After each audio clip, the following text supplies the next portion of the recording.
Welcome back, sickos, to another episode of Necessary Roughness, the flagship NFL program of Bite Size Sports Network. As always, I'm your host, John Boyd, joined again by Ben Parker of Box Score Network and Sports and Money KC, and my co-host here on Necessary Roughness. Ben, how you doing? I'm doing pretty good. Okay. Right now, I'm doing fantastic. But we just came off, because we're here in the South, right? I just came off of 4 days of no power, no water, which is not suffering. It's just inconvenient. But I didn't watch any football live. I mean, no college football, no NFL. Everything I know about the show this week comes from watching highlights and backfield and statistics and following the games on my phone. So I'm doing great now because I got all my Wi-Fi back and I can watch all the football I want. So I'm doing pretty good. Yeah, yeah. There you go. Play a little catch up, catch those replays on NFL Plus. Uh-huh. Well, yeah, man. It is rough down there. I've got another Vikings creator that's part of our group at Purple and Scold Media, who did. I think he only didn't have power for one day, but there's also a colleague of my wife's who took a trip to Florida like 2 days before. It was like a week trip she'd had planned forever, and wound up down there, kind of, not in immediate danger necessarily, but yeah, without very vacation like amenities, So it is wild down there. But I'm glad that's all it was for you, frankly. Yeah, for I us, it know was there's just an inconvenience.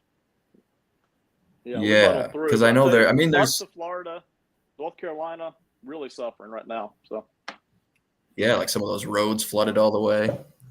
yeah, brutal. But yeah, brutal. But we do have some ball to discuss here. I'll allow folks to trickle in a little bit before we get all the way started. But something of a segue into our first segment is some injury news. DeMarcus Lawrence of the Cowboys to IR. He'll miss at least 4 games. Micah Parsons also had an ankle thing. He's listed as week to week. Christian Watson went down in the Vikes game and was carted off. A big smattering of injuries this week. I mean, it's probably no different than most other weeks, but it felt like a lot this week. Any other big ones come to mind for you? Yeah, I wasn't listening to everything you put out there, but Anthony Richardson, who's not on IR, but that's the Yes. kind of injury that could Yep. just linger all year. I mean, it's one Yep. of those things like, well, he's banged up, but he's playing. That's another one. Yep. Yeah, there's also Christian McCaffrey. It's now said that he has Achilles tendonitis. So kind of every time you hear something about him since he initially went down, it seems like it's a little bit worse. And there's not really a solid timetable for his return right now.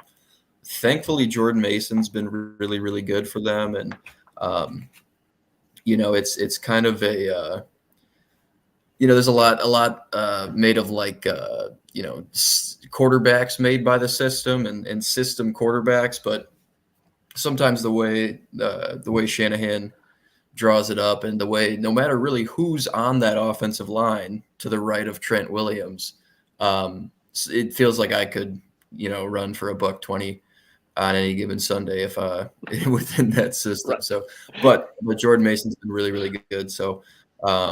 Having a strong backup, even after Elijah Mitchell went down, Jordan Mason said, like, I didn't think I was going to play much at all this season. And now he's getting bell cow touches and doing a great job. But, some teams have an easier time handling injuries than others. And we saw last night on Monday night with Seattle and Detroit, Frank Ragnow was out, but that was kind of muted by all the injuries along the Seattle defensive front, and there were some real issues for them there as well. We'll talk about that game briefly towards the end here, but the couple of injuries I started with are both on the Cowboys defensive front, DeMarcus Lawrence and Micah Parsons.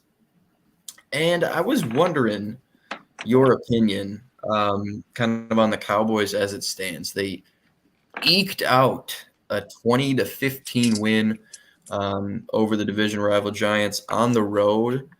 And I think this would certainly be even bleaker if they hadn't. But listen to the next 6 games for Dallas and just tell me how you feel about, how they might look kind of going into Thanksgiving at this point. So they're 2-2, again, coming off a pretty contentious victory over the Giants. They are at Pittsburgh this week. Then they host Detroit. Then they do have a much-needed bye in Week 7.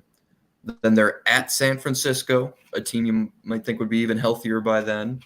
At Atlanta, who's given some teams some issues, and if they have everything ironed out by then, that's going to be a tough team to deal with. They host Philly, and then they host Houston. Next 6 games: Pittsburgh, Detroit, San Fran, Atlanta, Philly, Houston.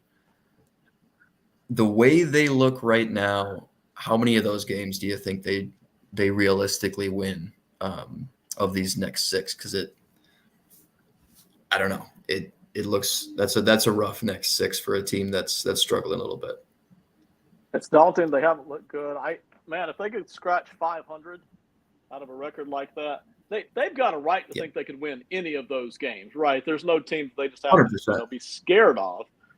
But they haven't looked as good as most of those teams, right? So what really makes us think they're going to go 4-2 against that record? Probably not.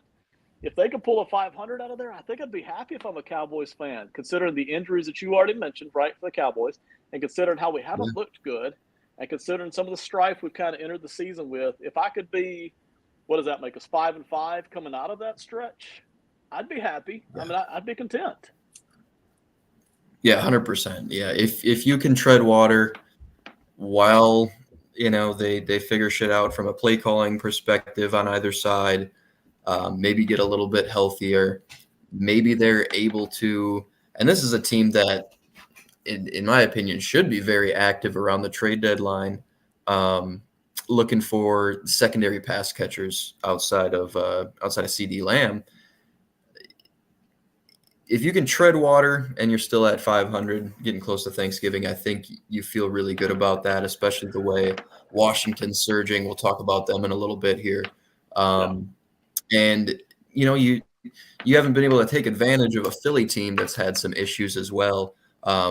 Not as glaring, more so in like the late game execution kind of feels like more minor tweaks could help Philly get back on track. But with Dallas, this is a team that is second to last in the league in average receiver separation at the time of the catch. This is a team that is 29th in defensive EPA per play. And a lot of that is sunk by the run defense.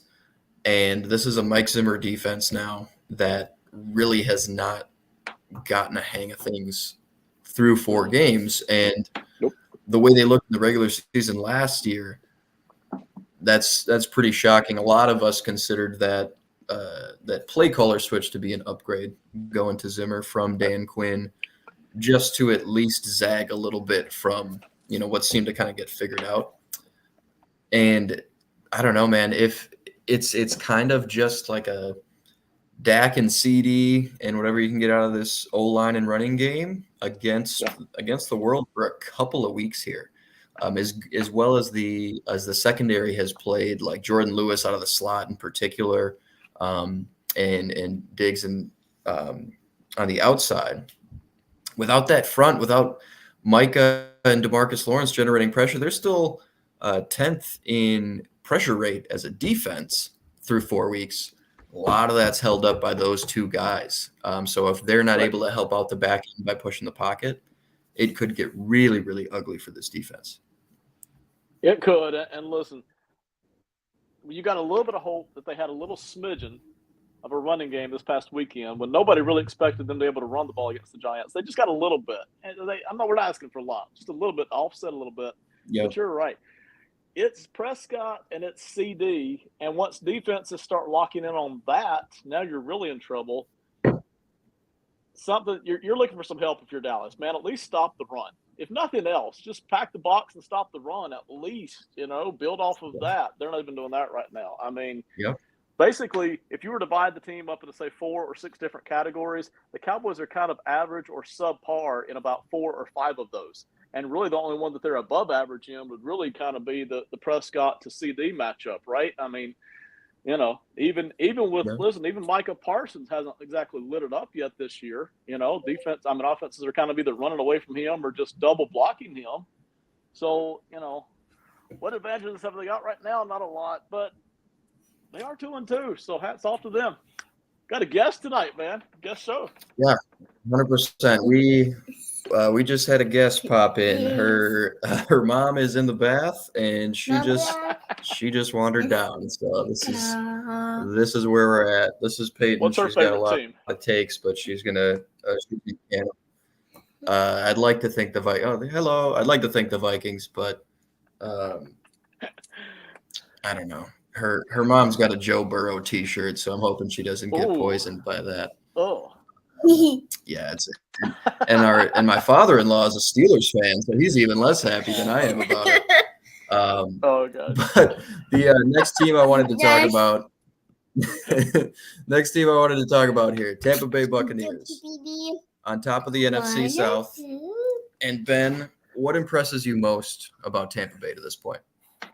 That they look more consistent than they haven't since Tom Brady left, right? I mean, that's it. We know about that week 3 kind of a disappearing act, so that's not great. But you come back and listen, we all know the Eagles were undermanned, but still the Eagles come in with plenty of talent.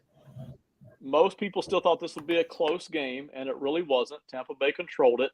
Do I actually still think that Tampa Bay is going to do something serious in the playoffs? Not really, but for right now, just right now, you look good, you look strong, you took care of business at home against a still talented Eagles team. So that's what I like, the consistency. And everybody's doing it, defense, offense, Baker Mayfield, the coaching staff, they're providing that. The offensive line's okay. Running game's okay. You got not 1, not 2, but 3 guys you can look to throw touchdown passes to now. Boy, I like the consistency in a division where we don't usually see it. So maybe they can keep that up. Yes, Mike got a repeat champion out of this division. Right. Who knew? Yeah, who knew? And man, Baker again this week was making some really, really nice throws. Just putting the thing in a shoebox all over the field. Godwin and Evans is one of the best tandems at wide receiver in the league. Now that Godwin's back healthy and getting the targets. And then on the other side, I think on the offensive side, you're seeing talent kind of carry them and really shine. And on the defensive side of the ball, through injuries and through spotty high-end talent, I think you're getting a Todd Bowles masterclass in the way that defense is operating and causing some problems for some teams. Yeah, I like it. Now, I will say, and this is true. This is true for anybody who doesn't typically hold up talent-wise to say what we would consider a top 10 quarterback. You're going to see the ugly at some point. Baker Mayfield is going to have a stretch or a game where you're just going to see the ugly. It's just going to happen. That is part of his DNA. That doesn't mean the rest of the time he's not an excellent quarterback. The rest of the time he's not gunslinging and high confidence. But you're going to see a stretch at some point where he's struggling. That's just been a part of who he is for a very long time. And that's not going to just change overnight. You'll see that. But there's enough good going on here with this Tampa Bay team. And they're relatively healthy, which they weren't even during the last Tom Brady season, a little bit injury-riddled then. So they're relatively healthy compared to some other teams. I like it so far. I don't love it. I like it. Yeah, I'm right there with you. So I'm going to have you start this next segment here. And I'm going to be on my soapbox during this segment. We all know that. But I'm going to start with you. I'm going to get her situated for a second here so she doesn't monopolize the show. But what is it that you've seen from the Vikings to this point that you find most impressive? The other undefeated team left outside of your favorite team. Right. Okay. So for me, I know Sam Darnold's getting all the attention, and that's fine. Sam Darnold is playing very well right now. I think eventually we're going to see Sam kind of come out with something, again, ugly or, an ugly stretch. But having said that, my favorite part of this Vikings team so far is the defense. Now, I know what we saw out of Green Bay during the second half of that game, and Jordan Love just goes on a tear, and all of a sudden he's throwing the football everywhere. I think he ended up with, 380 yards passing. So I get it. I get that they gave up some passing yards. But Brian Flores has got this defense to mix and match. He's got them to where it's confusing and it's aggressive all at the same time. That really is my favorite part of this Vikings team right now, because at some point, Sam Darnold's going to have a struggle. It may be a whole month-long struggle. It may be at the end of the season when defenses kind of start to remember, oh, yeah, this is what Sam Darnold can't do. But right now, watching Brian Flores take this defense, and listen, I'm still not convinced that this Vikings defense is the most talented one in the league. I mean, there's quite a talent deficit at certain spots. But watching Brian Flores go from, loading the box and dropping 3 and bringing everybody else to just blitzing the heck out of everybody. It's the mix and match that he's doing. I don't know of anybody else in the NFL right now who is quite doing the mix and match, confuse aggression, the chaos that Brian Flores is doing. And you talk about a guy who used to be a head coach and now coming back as a coordinator and just kind of getting his revenge, if you will. Brian Flores is doing that right now. So that's what I like best. It's Brian Flores and his work on that defense. That's really it right now. Yeah, I obviously missed a little bit of it, but for me, it's the same thing. And really for all of my late week pieces for zone coverage, I've been doing a weekly just Brian Flores film breakdown, and that's what's really caught my eye from the entire team. Like, I really haven't watched that much of the offense to this point. I've just been so enamored with how he's operating on that side and seeing, because a coordinator of this caliber rarely has multiple seasons to build on what he's installed with the personnel he's got. And there's some carryover from last year for sure. But I think you're seeing the fruits of Flores being part of that pro scouting process and player acquisition process with all these veteran defensive free agents he brought over. Obviously it's Kwesi pulling the trigger, but it's pretty clear that he was deferring to Flores with how well these guys fit and the things they do well that he values. He wants smart, versatile defenders who are going to buy into the scheme and take it and run with it. Andrew Van Ginkel, Blake Cashman, Jihad Ward, Jerry Tillery, Shaq Griffin, Stephon Gilmore. These guys are all making – Kamu Grugier-Hill has 2 picks. These guys are all making huge impacts on that side of the ball. And the unit is really an extension of what Flores wants to do.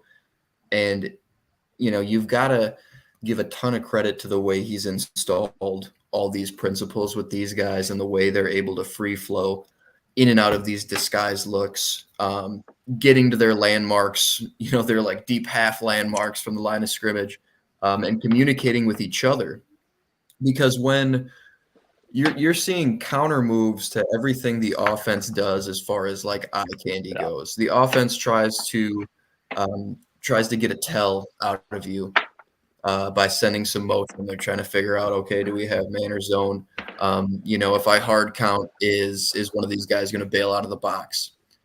And as they're doing this, Blake Cashman, who's wearing the green dot, is tapping guys' shoulders and yelling. He's saying, go, go, go to the defensive line as they shift. And all of a sudden Harrison Right. Phillips goes from the weak side 3 technique to the front side shade nose tackle. And all of a sudden all the information the quarterback and the center gathered over that, first 3 seconds is completely nullified with what the defense has done pre-snap, not just with their alignment, but with their shift pre-snap. And then once the ball is snapped, they're completely out of that as well. And these guys just eject to, again, it's a lot of fire zones, like 5-man pressures with either 4 on the roof or 2 on the roof. You're doing 2 up, 4 under, or vice versa. They're bailing into cover 6. They're doing all kinds of bailing into 2 high structures with both safeties coming like from the line of scrimmage.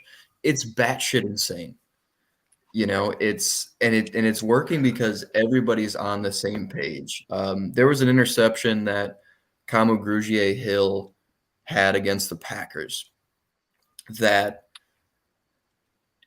if you were giving Jordan Love a quiz, or if he's doing like VR, like all that stuff Jaden Daniels did in college, like the VR coverage reading stuff they do, he would have passed the test by where he threw the ball. I think it was Sean Syed, Syed. He does some really cool like film breakdown stuff on Twitter.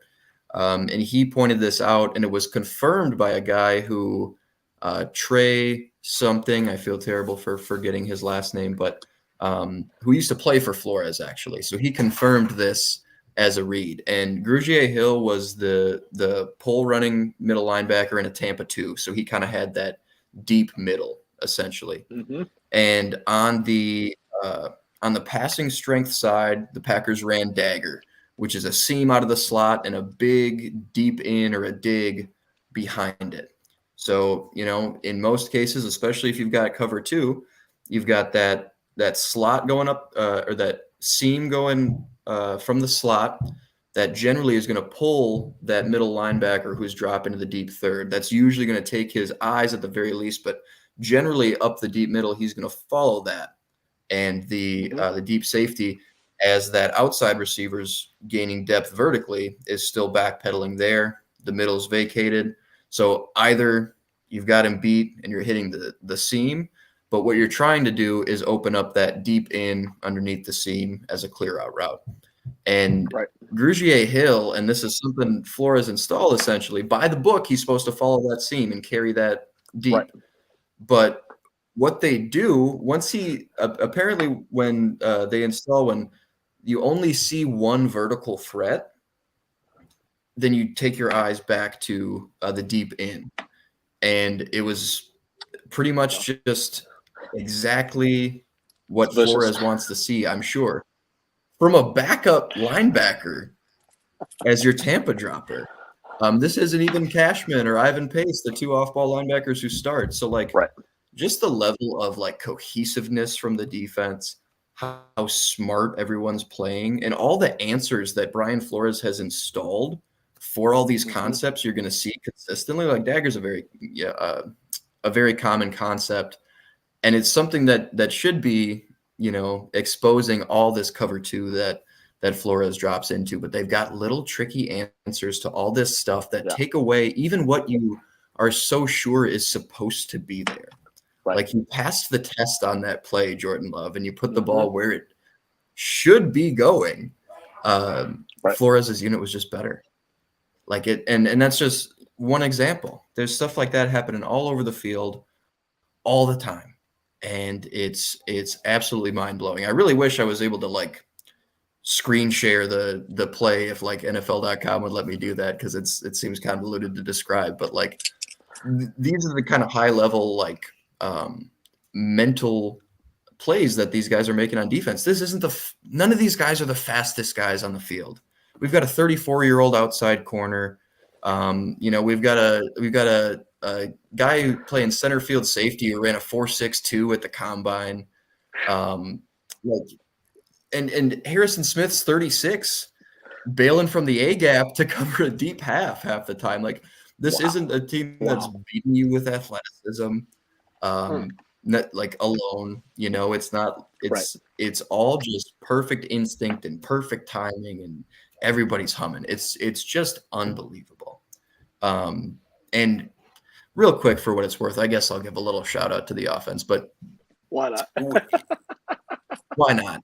But this is a team that's really surprising to a lot of people. I always thought they'd be around 500. I thought they'd be very competitive. I was higher on the talent that they brought in. I thought they gained talent, even losing Danielle Hunter and Kirk Cousins. I thought the team got better. And the continuity of the coaching staff I thought was going to be a big plus. It's an even bigger plus than anybody even thought. I mean, there were Vikings fans saying, hey, we got a tank this year. Oh, McCarthy went down. Now we really got a tank this year. Oh, we really got a tank. And I mean, anybody saying that is a huge fucking loser. And also, how do you think you're going to get 53 of the most competitive men on the planet to buy into that? You know what I mean? Right.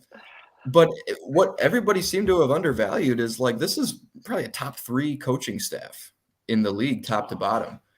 I mean, you've got Kevin O'Connell and Flores calling your plays. You've also got Wes Phillips, son of Wade Phillips, legendary coach, as your offensive coordinator. Josh McCown is the quarterback's coach, who actually spent some time with Darnold in high school. Right. Keenan McCardell is the wide receivers coach and has been for a long time now, Jags and Bucks legend, and has done a great job with this group. Was here when Jefferson was a rookie. He's done a great job with Jordan Addison and Jalen Naylor. It's just a really, really loaded staff that I think got very undervalued because there might be 8 to 10 more talented rosters in the NFL. If you're just, saying, how good is this player? How good is this player? But the way they've maximized all of it, I think, is the most impressive part. And it's what they're getting out of late round guys. It's what they're getting out of undrafted free agents. It's what they're getting out of, kind of medium budget free agent acquisitions. It's really, really impressive. And I think it's more sustainable than it might seem because, again, like this is a coaching staff that's full of winners. I mean, people were talking about, they might be in contention for the number 1 overall pick. And it's like, how happy do you think Brian Flores would be about that, who was actually in an ongoing lawsuit with the league for refusing the tank, essentially. That was the main point, right? So I don't know. I do feel very validated by how well they're doing, but I also feel like I undersold them over the course of the offseason. You know what I mean? So like I'm there with everybody. I never said they were going to be 4 or 5 win team, but I wasn't thinking it'd be this. I was not thinking it'd be this good. And the namesake of the segment we haven't even really touched on yet. But it was one of those games where the Vikings just came out, blitzed them 28-0. And it would have been 28-0 going into halftime if Brandon Powell didn't get hurt, who's usually the punt returner. Jalen Naylor comes in as the backup punt returner, loses the ball in the sun, muffs the punt, essentially gives him a free touchdown on a really, really short field before halftime, gives him momentum. And then there was also a play on which the Vikings may have scored. That was called an Xavier McKinney interception. It was not an intercept, or it was not a catch for McKinney. He was actually out. But just, it could have been a lot uglier. And good on the Packers for making a game out of it. They really turned it on in the second half. But the thing is like by that time, what the score was and what was remaining on the clock, both teams were playing much differently. A couple 4th and 1s Kevin O'Connell didn't go for that he might have otherwise. There was a 4th and 8 the Packers went for that they wouldn't have if it was a close game. So it just gets a little skewed at that point. But Vikes 4-0. Another team that's 4-0 is your Kansas City Chiefs, the only 2 undefeated teams left. And I'm really curious to hear your thoughts on a team you've seen a lot more of than me personally. You said a little bit pre-show that they maybe shouldn't be 4-0. And I've seen a lot of like Chiefs Twitter things, like first half of that Chargers game, just, memeing about like everything's on fire in the background. And it's like, oh, watching Chiefs football. And it's like, oh, you poor fans watching the Chiefs win again. But what is it that stuck out to you like that gives you some concern? You can lump the injuries in with that, but like what about this team and how they've played makes you feel a little bit less confident than maybe you have in years past? The number one thing really is that offense hasn't really shown any significant life to it. I mean, you get the occasional big play to Xavier Worthy, right? And Kelsey got more targets and more yardage this past week than he did the first 3 weeks. But, I mean, that was, 80 yards, like 6 receptions, something like that.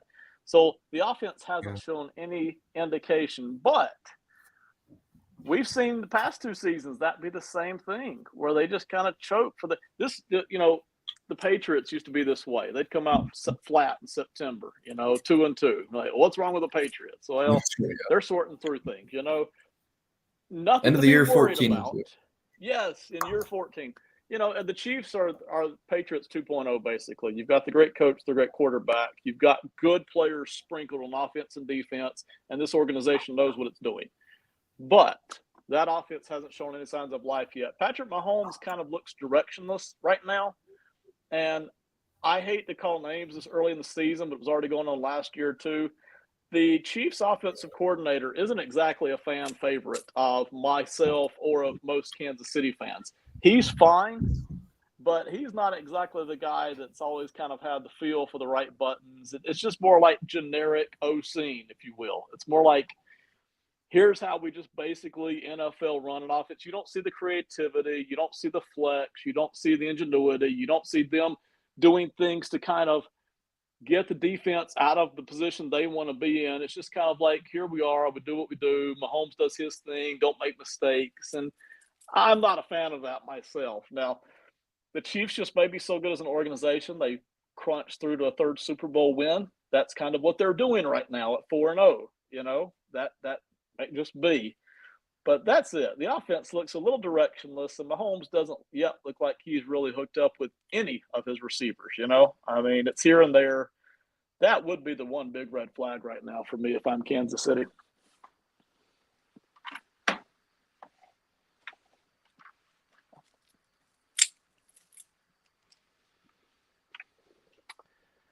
Either my audio is messed up or you're on mute. I'm sorry.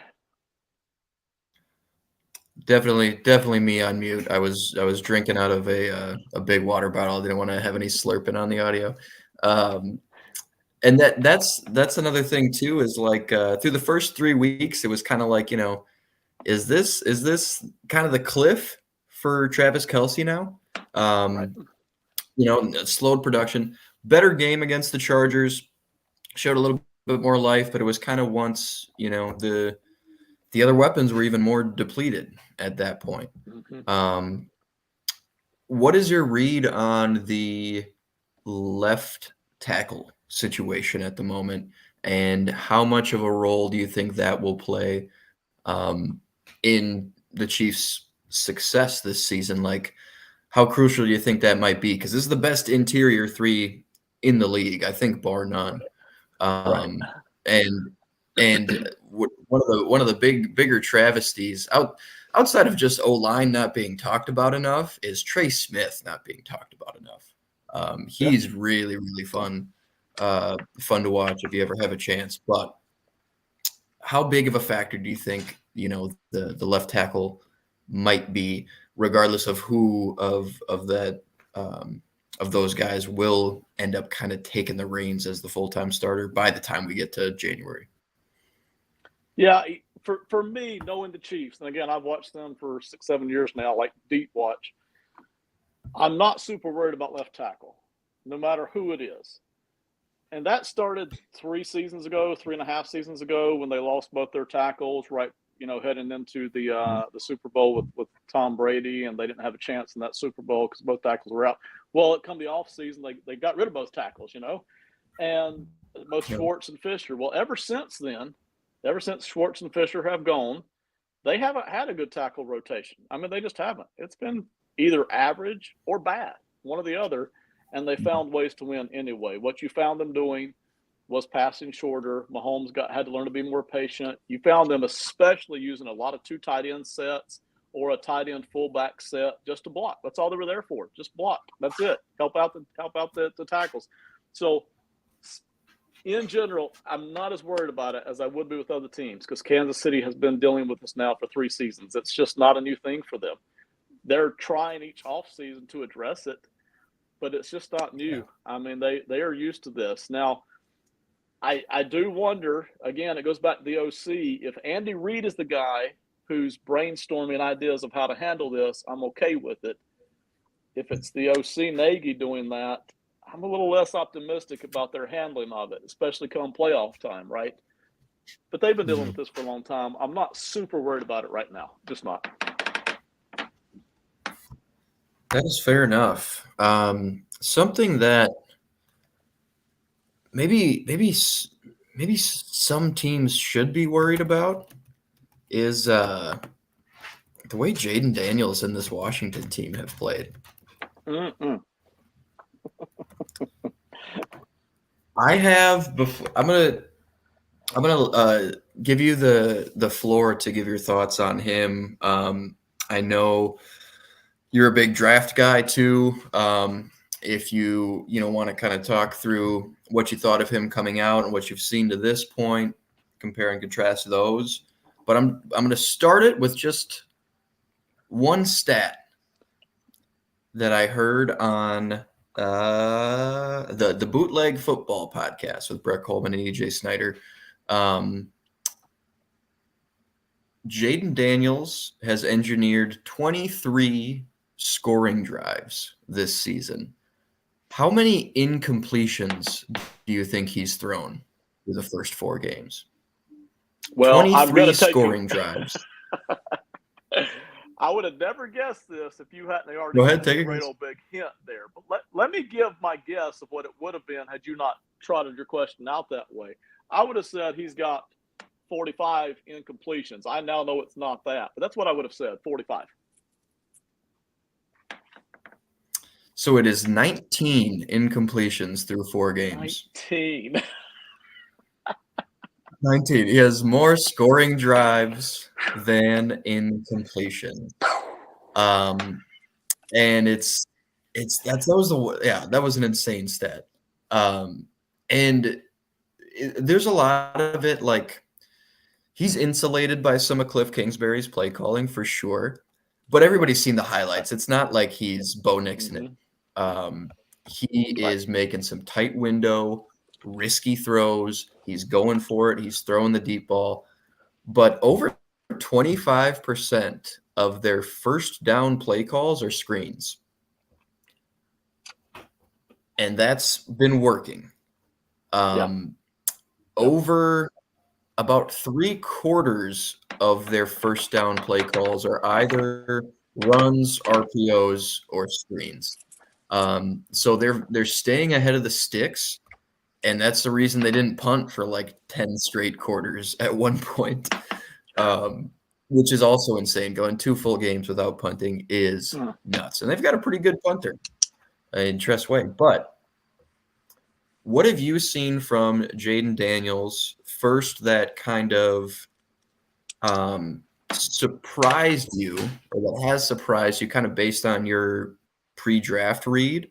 And then what's another thing too that like you think has kind of validated your read on him early on? Like, I guess sort of a something you saw in college that has translated, and maybe something he's done at the NFL level that you weren't sure he'd be doing already. I'm going to hit the one I expected first, and that's his running a game, his speed. You always wonder. Yeah. I know what his 40 time is. I know how well he ran in college. He was amazing. Will it translate at the NFL level where everybody's a little faster and where he's got to trust his instincts and he's got to follow the windows and the lanes? Will it translate? Well, it did. I expected it to.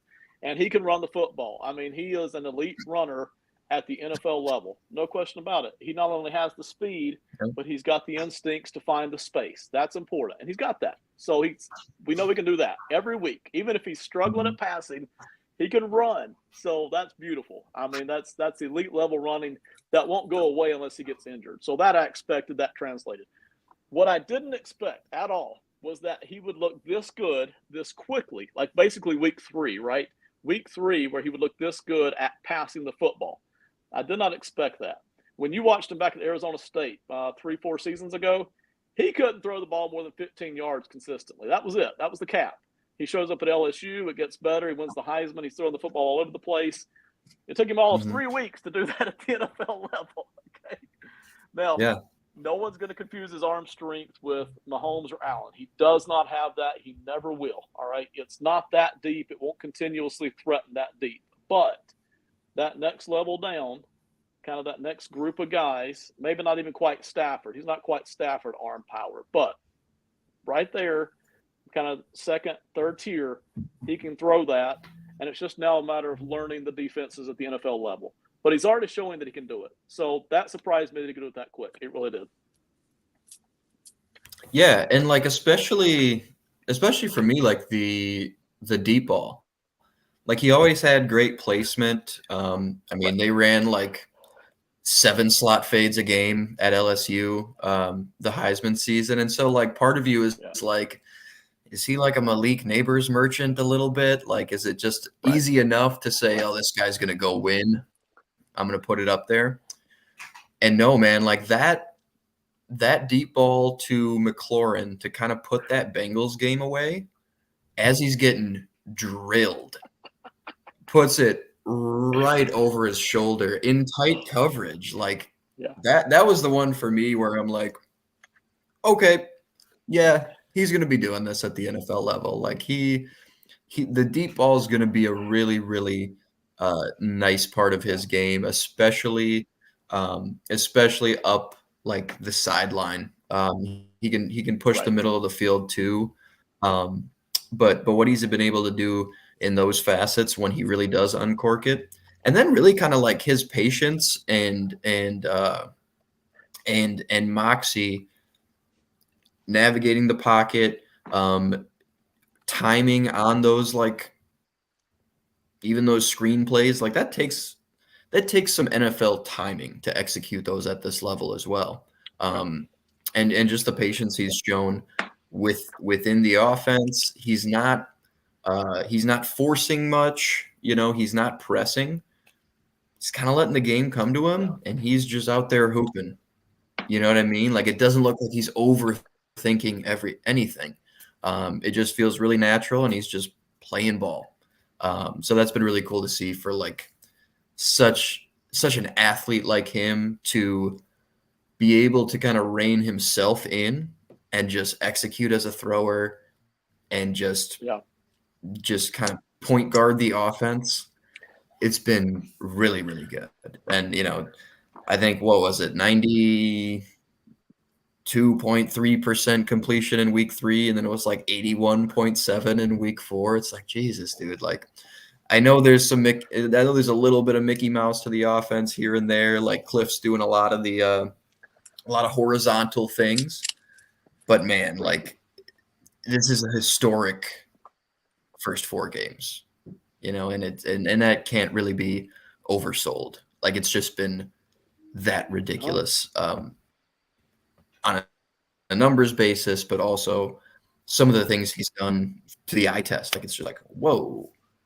Okay. I'm actually going to pull Keebler in here for our last couple of segments. Yeah. What's going on, man? How we doing? Is good. Keebler joins. Keebler, how are you feeling? I'm doing good. I just wanted to answer your question. How do you feel? I wanted to answer your question that you hypothetically asked, and I do want to say that Daniels is still a Malik Neighbors merchant. We're not getting past that, okay? I'm just kidding. He's ridiculous. He's ridiculous. He's better than Hurts already. Our resident Malik Neighbors correspondent. Yeah, Malik Neighbors worshiper. Yep. All right, let's do a little Sunday night football segment. Two AFC powerhouses collide in a game that I think a lot of us wanted to be a lot closer. I know we're all impartial parties to it, and it's Sunday night. It's the only time this week outside of Thursday night that it was the only game on at the time. We had the Monday night doubleheader, so we're like, well, this Sunday nighter is going to be good anyway, and it kind of wasn't. It kind of wasn't. Baltimore stomps Buffalo. Keeler, we'll start with you real quick. Go ahead and answer the question that's the namesake of the segment here. Do you think Baltimore exposed the Bills that were 3-0 coming in? A lot of people had them real high in the power rankings. Josh Allen slinging the pill. Defense is kind of holding it all together despite all the injuries. Is this a game that we're going to look back on and be like, yeah, it was at that point that we knew the Bills might not be as serious as we thought?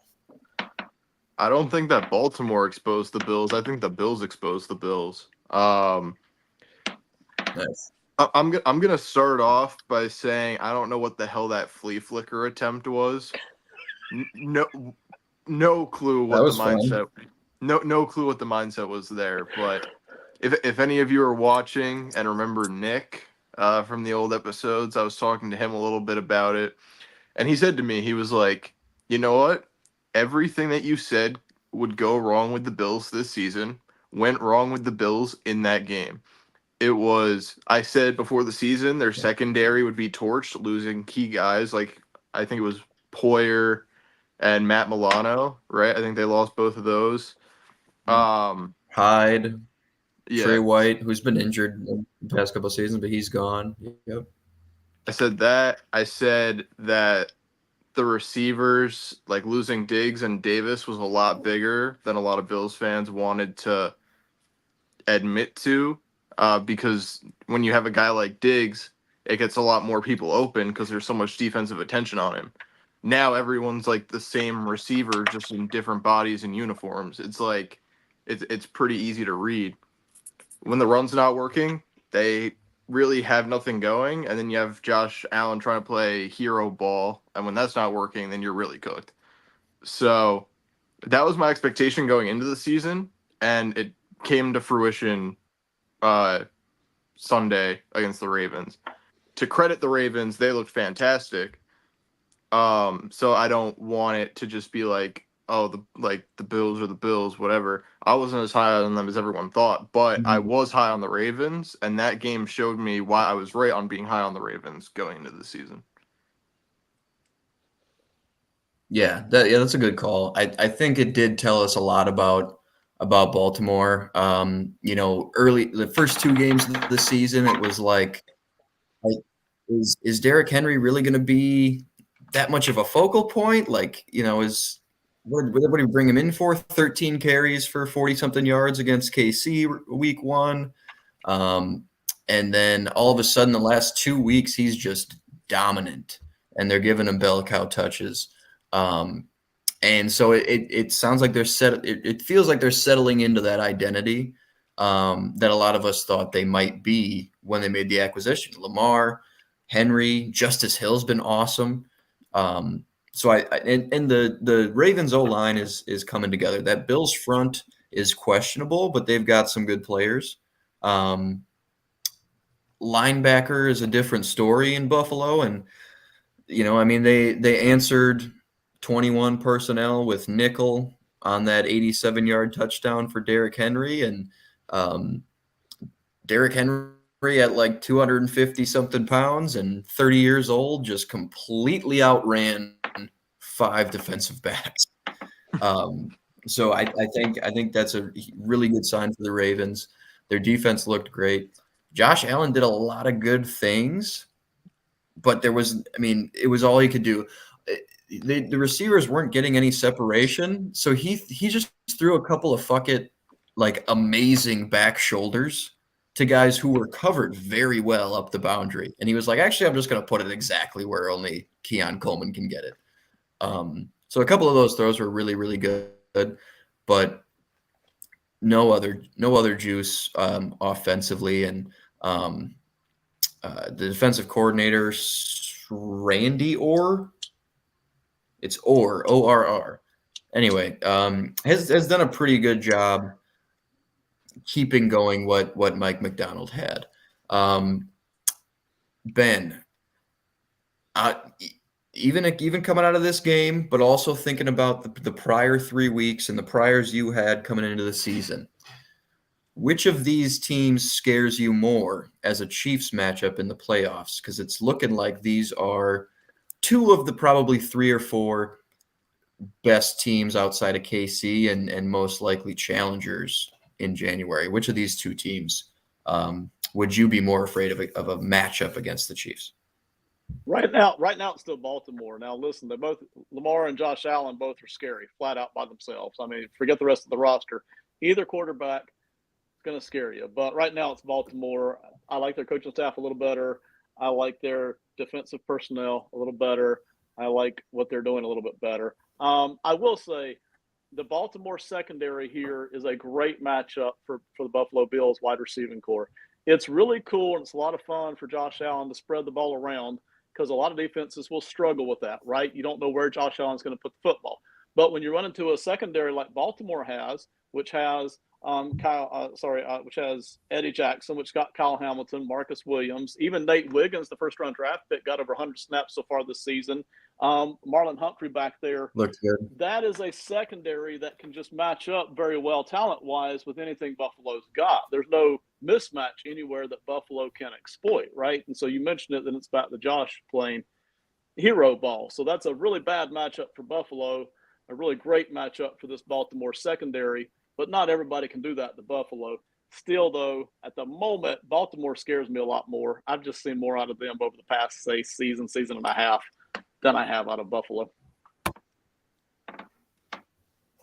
Yeah, I think so too. They're a more complete team. If it turns into a fireworks show, like I think you probably have a little bit more confidence in Josh Allen kind of keeping up and making those gotta have it plays. But a team like Baltimore can really control the time of, like what we saw the Chargers do to the Chiefs on Sunday. Mm-hmm. I think Baltimore has a better chance to control time of possession, to limit the amount of possessions that Mahomes gets to answer, and really kind of wear down that KC defense. While Buffalo, the run games looked a lot better over the last couple of seasons, and James Cook and Ray Davis and Ty Johnson is a really good stable of running backs, but I think you trust Baltimore and that O-line and that running game to control a game against Kansas City, and make Kansas City kind of play their game as opposed to, Kansas City dictating to Buffalo. Like I think KC can put up a lot of points on this Buffalo defense as currently constructed, right? And force them to, to kind of have to press and feel like they need to answer every scoring drive. So I'm with you there, and it's funny to say, like as a Buffalo team that was undefeated coming into that game and a Ravens team that just got back to 2-2. But here we got a comment from Lee. He's got a when will it happen? Who will be the first head coach fired, and when will it happen in your opinion? I'm gonna go with Doug Peterson yesterday. What do you guys think? Did he get fired yesterday? I hope so. I wouldn't be. I wouldn't be surprised. He didn't. He said yes. He was asked about his job security, like just one of the beat guys, and he was just befuddled. He was like, "What? What do you mean?" Just like he had no idea that was something that was on folks' radar at 0-4. When your owner Shad Khan said like, "Oh, this is the most talented roster Jacksonville's ever had," and it's like, ooh, I don't know what Mark Brunell and Tony Baselli and Jimmy Smith would have to say about that, or even like Leftwich and John Henderson and Marcus Stroud but anyway, it doesn't look that talented, Shad. It looks a little rough, and Doug Peterson being like the offensive minded guy, having just an offense that hasn't been able to work around Trevor Lawrence, who you just paid all that money to. Like, I think the finger's on the trigger for Doug Peterson to be fired. I'm trying to think of other viable ones of teams that, like, we didn't just already think we're going to be bad. Like, I don't think Canales' seat is hot in Carolina. I don't really think Daboll's would be hot in New York right this moment. Yeah, it is. But what do you, would in do you in think my Daboll's opinion, in that conversation? Is I it? think Okay. I think so, only because it's not. It hurts me to say, because the reason his seat is hot is not his and Shane's fault, right? Like, Daniel Jones is not their quarterback. They didn't draft him. That was, I think it was Gettleman's Yeah. quarterback. It has nothing to do with him, but his job was to basically try to turn him into a Josh Allen, whatever, quote unquote, whatever you want to call it. And it hasn't looked Yeah. successful. He's looked good this year, in my opinion. I know I'm gonna get some hate for that from some random in the comments, but probably. But he looks like at least decent quarterback this year. But there were some things I didn't like in the Cowboys game, like not going for it on 4th and shorts that were easily achievable when you had the pass game going. I mean, having your rushing game put up 26 rushing yards in a game isn't a good look. I mean, Daniel Jones still threw for like 280 something, but like, I don't know. I think he's getting like Malik Neighbors killed with half of these play calls, because it's just the game plan is stare down Malik Neighbors. If he's not open, throw to Wandale. That's basically all it is. So, Yeah, it um, feels like Dable has Malik Neighbors on his fantasy team. He's like 200 targets. I don't really give a shit how. yeah. Just feed him. So I don't know. I don't think it's really his fault. I don't like this quarterback class at all, and maybe I'll get hate for that too. But a lot of people, I don't even know how to pronounce his name.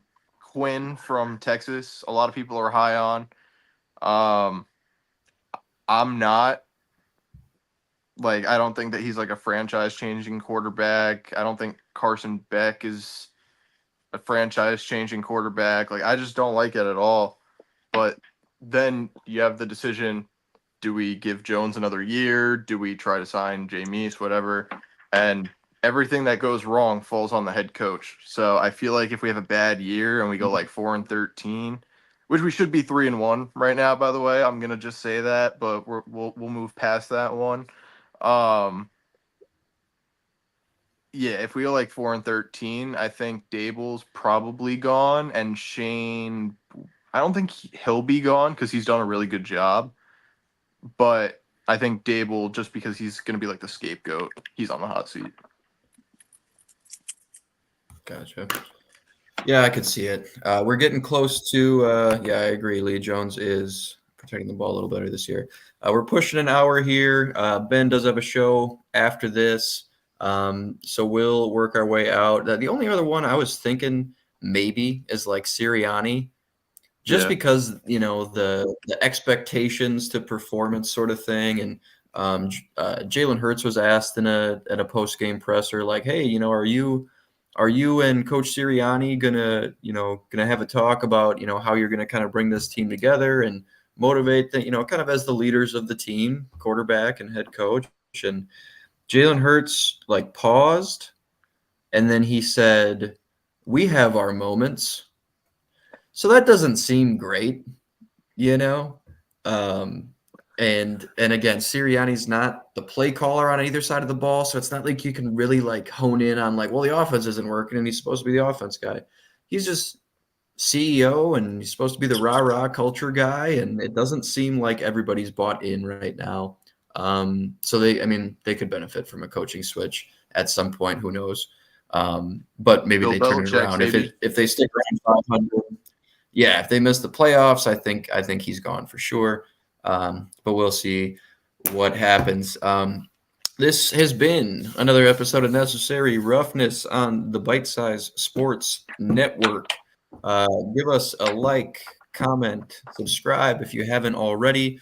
We are pushing towards 1,000 subscribers that we'd love to get to over the course of this NFL season. We'll have weekly NFL content. NBA will be back on Thursdays with the Bounce. Until then, it's Supersize Sports covering everything else in the world of sports. We've got another damn fantasy podcast on Wednesday nights with Trev and Josh, giving you the lowdown on everything fantasy football related. Ben does work for the Box Score Network as well as Sports and Money KC on YouTube. Anywhere else we can find you outside of here, Ben? Yeah, the one where I'm fixing to go do right now, Odds on Favorite podcast. You can find on Apple and Spotify. Some of the fun segments we're doing these days is Fantasy Corner. We've got a Betting Props Corner. We've got a Guessing with Fire Corner, 3 up, 3 down.